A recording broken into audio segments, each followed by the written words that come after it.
The Bible is a very economic book. It covers a lot of ground in one thing. The answer is that the Israel of God of Galatians 6:16 is a combination of ethnic Jews converted and Gentiles converted, all together in one group. And so in the future, there's going to be a massive conversion of now blinded ethnic Jews. When they're converted, they're back grafted onto their own olive tree, which they shouldn't have left, but they did. In addition, the Gentiles are grafted into that one olive tree, making a complete group of Jews and Gentiles together who would be the true spiritual Israel. So that government of the future, the governing, reigning group, will be a combination of all the nations, including now blinded Jews. I think that would be the answer. Not one or the other, one composite group of Jews and Gentiles. And we Gentiles right now have received the enormous privilege of being grafted into the Israelite olive tree.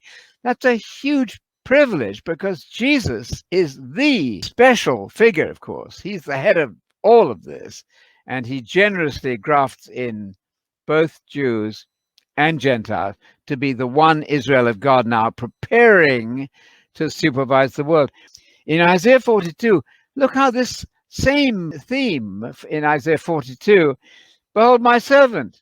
God is so excited about this. He goes on telling us about the servant whom I uphold. Put yourself in this place. You are a servant of God. The first reference would be to Jesus. My chosen one, that's you, the elect, in whom my soul delights. I'm so thrilled with my children, God is saying. I've put my spirit upon this servant of mine. That's Jesus, firstly. Secondly, you. And you and he will bring forth justice to the nations. That's the gospel. That's the gospel. This servant of God, Jesus the Messiah, firstly, you as a follower of Jesus are going to bring justice to the world. And then it says he will not cry out. He won't need to yell and scream, and he didn't at the first coming at least. And even a bruised reed he will not break. And a dimly burning wick, he'll be very gentle at the first coming anyway, but he will faithfully bring forth justice. That's the gospel. He will not be disheartened. He will not be crushed until the grand moment when he has established justice in the earth. That is the gospel of the kingdom, the only gospel there is, the gospel of the kingdom, the beginning of the gospel. You show your friends, Mark chapter 1:1, the beginning. Don't start at the end of the gospel. Don't start in the middle. Start at the beginning. And that is also salvation.